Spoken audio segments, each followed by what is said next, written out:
Hey, Shalom. Shalom. It's the brother Bayan Brother Kalaya. from the GMS New Orleans camp here to bring you a quick lesson. Prior to get started, we'll give infinite honors and prayers to Yahweh, Ba'ashem, Yahushua, Ba'ashem, Kakadash. double honors to the apostles and elders of the GMS who taught us the truth. Peace and salutation to the hopeful elect. You Akim, you Aqua, to brothers and sisters in Hebrew that believe. Alright, and for this quick lesson that we're going to go into, they have a saying in the world of something being above your pay grade, okay? And you'll hear that, within usually like military places or, any type of job that you may work, and somebody's asking some information that they truly don't know, and they're saying again that they say is that, hey, this is above my pay grade. I'm not really supposed to know these things at the moment. This is not my place to even answer that. All right, but same thing, with the scriptures. All right, obviously, Jake have itching ears, to know things and want to know, a lot. But this is not the place. The Lord is going to give you, everything that you need to know, at the moment. All right, for you to be able to overcome, this world and the things that's in it, And Baba Michelle, we can start it off with that. We have the unction to know all things. Real quick. But before you get that, or while you're getting that, I'm gonna get the AI overview of what does above your pay grade mean. It says, means a task or a problem is outside of your authority, responsibility, or expertise. It indicates that a person lacks the knowledge, power, or position to handle the situation, so it needs to be dealt with by someone more senior or qualified. The phrase can be used literally in military or corporate hierarchy, or metaphorically to describe any situation requiring higher level decision making. All right, and something that stick out right here is what I mentioned: a military or a corporate hierarchy, and we understand that it's a hierarchy, dealing with the Lord. All right. And above us we have Yahushua, and above Yahushua we have Yahweh, our Heavenly Father. But again, it's going to be a time that we're going to have those, spiritual powers and be as Yahushua, and have this understanding. But till then, work with what the Lord is giving you, and maximize that, and then everything else is going to be added on. Yeah, this is the book of 1 John, chapter 2 and 20. And it reads, it says, but ye have an unction from the Holy One, and ye know all things. We have an unction from the Holy One, and to know all things. All right, and those all things doesn't mean exactly every bit and piece of information in this world. All right, it's everything that we need. All right, everything scripturally that the Lord has given through the Spirit, down on us to be able to operate. All right, to be able to be stable-minded. All right, to be able to think out of situations. All right, the scriptures literally have every situation, that you can possibly deal with. All right, and having examples from different men, throughout the scriptures that we can read and see how they operated, what they did wrong, and go off of that. And not only that, we have situations where brothers was in the world, that they may have gone through certain things, and they can teach you off of experience of what's going on. All right, all that still falls under the same boat of having the unction to know all things. All right, you can't put the Lord, in a box when it comes to things like this. You got anything you want to say? Yeah, we basically we know all things pertaining to salvation, man. Which we're gonna get into it with the Esdras.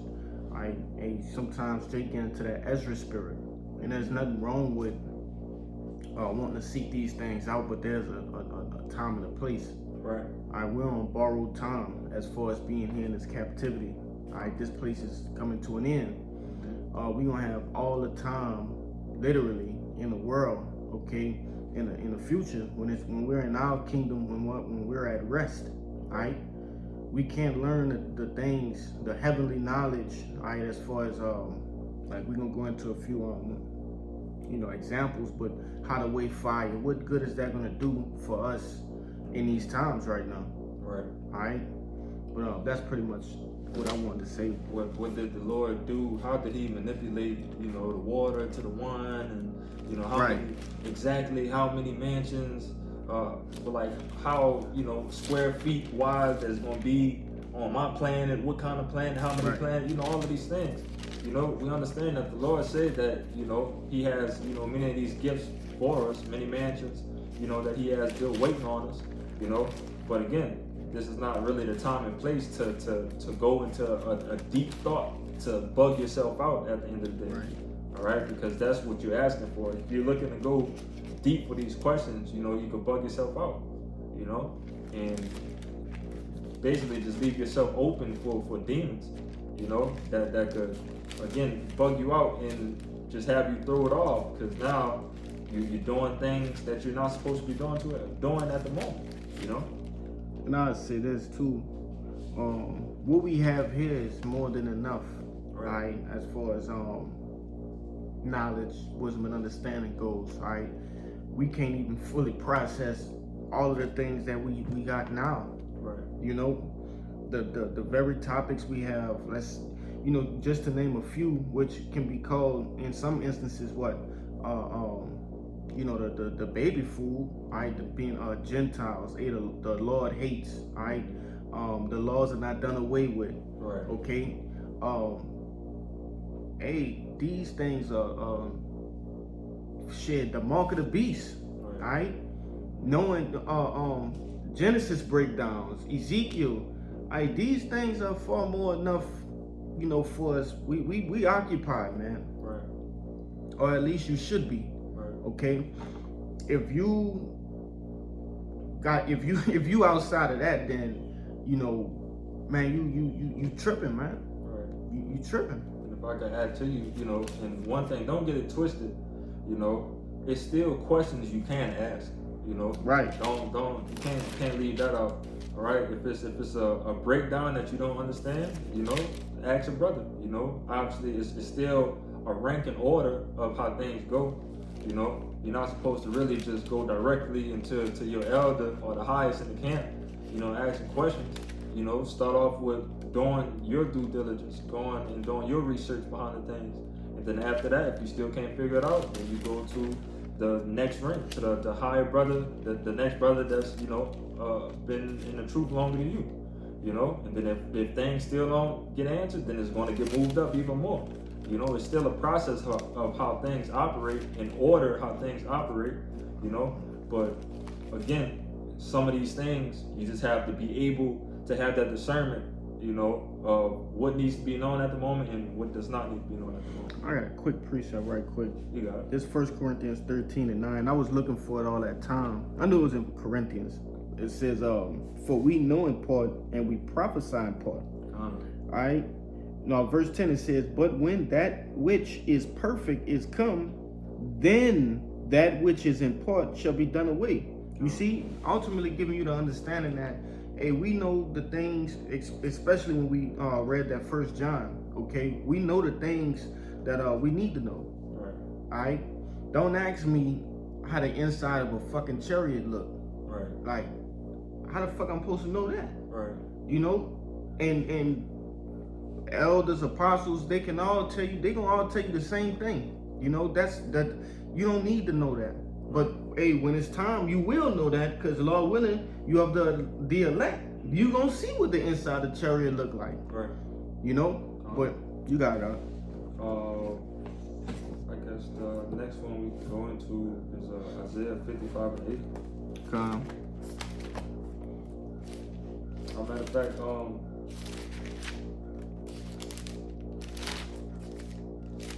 let's hit the second edges for it. We'll just get that out of the way.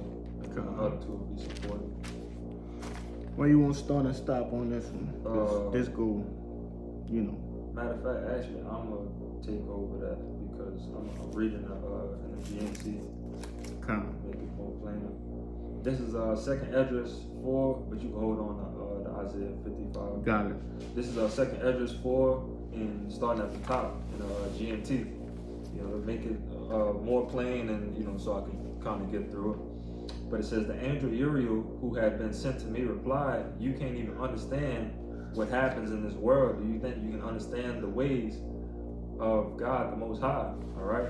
And also the title of this is The Human Mind Cannot Understand God's Ways. How about Shai ways? All right. So verse 3 says, yes, sir, I do, I answered. The angel continued, I have been sent to ask you to solve 3 riddles about what happens in this world. If you can explain even one of them to me, I will answer your questions about God's ways and teach you why the human race has an evil impulse. I agree, sir, I said. Then he said to me, good, how do you weigh out a pound of fire? How do you measure a bushel of wind? How do you bring back a day that has passed? I answered, why do you ask me such questions? No human being could answer them. Then he said, what if I ask you how many dwelling places there are at the bottom of the sea? How many rivers flow into the waters beneath the earth? How many rivers are there above the dome of the sky? Where are the exits from the world of the dead? Where are the entrances to paradise?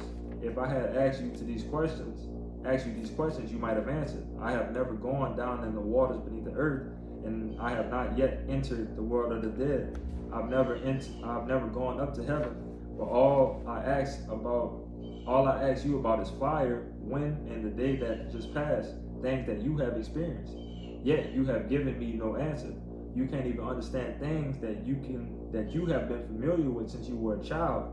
How can your little mind understand the ways of Yahweh Shai? Can someone already worn down by this corrupt world understand the ways of the incorruptible God, the incorruptible power? All right, and that was the point. You know, it's many things that we do on a daily, you know, that we don't even know, you know, how to break that down.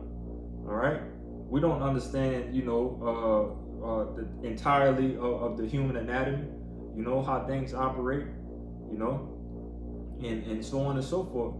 You know, the fact that your body could be, you know, accustomed to waking up at a certain time every day, and sometimes you don't even need your alarm. Your body's just automatically going to wake up because it thinks it needs to wake up at that time.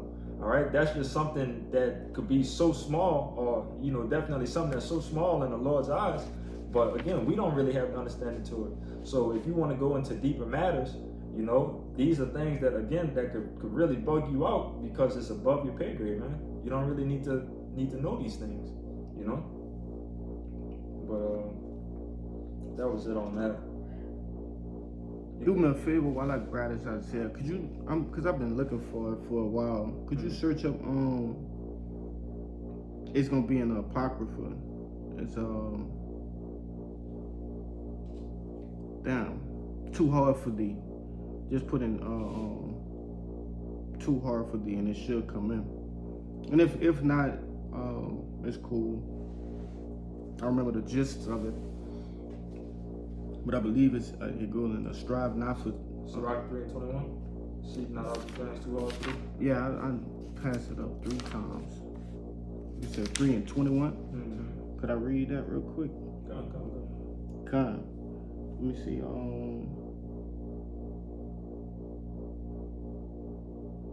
Yeah, I'm gonna start up at 19. Sirach 3:19 says, "Many are in high place and of renown, but mysteries are revealed unto the meek. Mm-hmm. For the power of the Lord is great, and he is honored of the lowly." Now, I want to go into that too a little bit because, hey, these mysteries that we were speaking of, right? The Gentiles, who's Esau, Edom, the mark of the beast, things of that nature. The Lord has revealed those things unto us, starting with our benevolence unto our apostles and elders, right? All the way down to us, okay? So these things have been given, right? But it's not given unto the rich of this world, 2/3 of the nation of Israel, okay? So, you know, there's that part as well, but going far beyond, like I said, the knowledge pertaining unto salvation, you know, even we are out of our pay grade, you know, and that's what ultimately gets Jake too. We were sitting there talking, the other week when we was after camp, just discussing a particular matter and going into how there was plenty elders, right, that then fell out the fucking truth, right. You know, going into the flat earth and, you know, what the fuck the earth, which you can prove that through the scriptures that the earth is not flat. All right, went over that. All right, but what do that have to do with your salvation? Right. You know, and so there is a limit, all right, that you should just check yourself, all right, and pray that the Lord don't bug you out, man. So continuing on in Sirach 3 and 21, and it says, seek not out the things that are too hard for thee, neither search the things that are above thy strength. You know, coming full circle with the title of this lesson. All right, some things are above your strength. All right, and sometimes even when you are in the ministry and you've been you know, studying and reading and things of that nature, you have to take baby steps as well. All right, because you might not be ready for some of the things that you know, could bug you out, man. Right, but they are pertaining to truth. Right, they're for edification's sake, and they definitely be some faith boosters. Right, but nevertheless, it is some shit that'll bug you out if you're not properly nursed, right, to a strength where you can handle those things. Right. That's why the Lord give you specific information in seasons, and usually He have men, which are your elders, right, your apostles, okay, that have been gauging where your growth is. Okay, let me test them with this, and then let me see what He gonna do with that. Right. Can he digest it? All right. Can he understand it? And also what? Regurgitate it and teach it to somebody else. Right. You see, so it be, you know, little ways, man. The Lord do throw bones out there, man. Yeah. He throw us some bones here and there. You know, shit. We went over a lesson the other night with the head explosion emoji. Yeah. Everybody on the phone just poof. Our brains just you know, bust open, man. Yeah.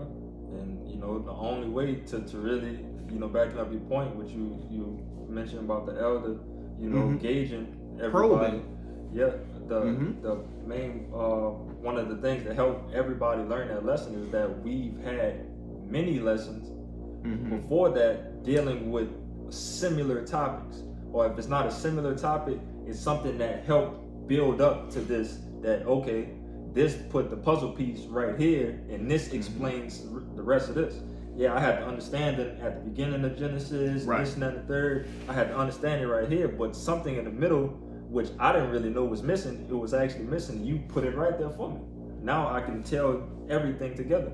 So it's just like, you know, let's say we both played Skyrim, right? And those who played role-playing games, RPGs, okay, like that, you'll finish the main course, all right, the main objective, then you'll go on and go on, then you will find this let's say a key per se to a door you seen was locked when you first passed it. Now it's time to open that, because as you then went further and further and further, you didn't got the experience or gained the strength to go on to that next passage. Right. You know what I'm saying? Yeah, that's good. But you got that was my you want that Isaiah? Yeah, Isaiah 55 and 8. Yeah. If you ain't got none, we'll finish it off with that second address. Con. This is Isaiah 55 and 8, and it reads, "For my thoughts are not your thoughts, neither are your ways my ways, saith the Lord. For as the heavens are higher than the earth, so are my ways higher than your ways, and my ways, and my thoughts your thoughts." And that's plain and simple, man. All right, that's our higher power, you know, for a reason, man. The power, the ultimate power, you know, the creator. All right, so it's nothing that you could put the Lord thought process in a box to think that you can fully understand anything and everything that He does. All right, again, when the time comes, the time is going to come. All right, but in the meantime, you know, take what you have and you know, build with that, grow with that. You know. You have anything else? No, that was it for me. Just gonna end it off with Second Esdras 9 and 13. Second Esdras chapter 9 and verse 13, and it reads, "And therefore be not and therefore be thou not curious how the ungodly shall be punished and when, but inquire how the righteous shall be saved, who the world is, and for whom the world is created.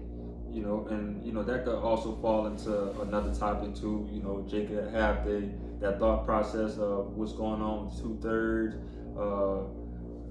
How is their destruction going to be, and want to know the more get more detail about it, and so on and so forth. You know, again, just bringing out another example of just thinking too hard about something that you don't really need to be thinking about. All right, we know that the 2/3 is going to die. All right, your whole goal is to do everything to not be a 2/3. You know, do everything that's pleasing to the Lord to put you on the right side of things. All right, and once you have that mindset, you know, that's how you inquire of how the righteous should be saved, doing everything according to the best of your ability, you know, for your salvation. All right, thinking how you're going to be saved. All right, and then just letting everything else fold out, man. But if that was it, you know, pray that this lesson was edifying. Trying to get out of here. I want to give infinite honors and prayers too. Yahweh, Ba'ashem, Yahushua, Ba'ashem, Rakakadash. Double honors to the apostles and elders of GMS who taught us the truth. Peace and salutation to the hopefully elect. You Akim, you Akwad, you brothers and sisters in Hebrew that believe. Shalom. Shalom.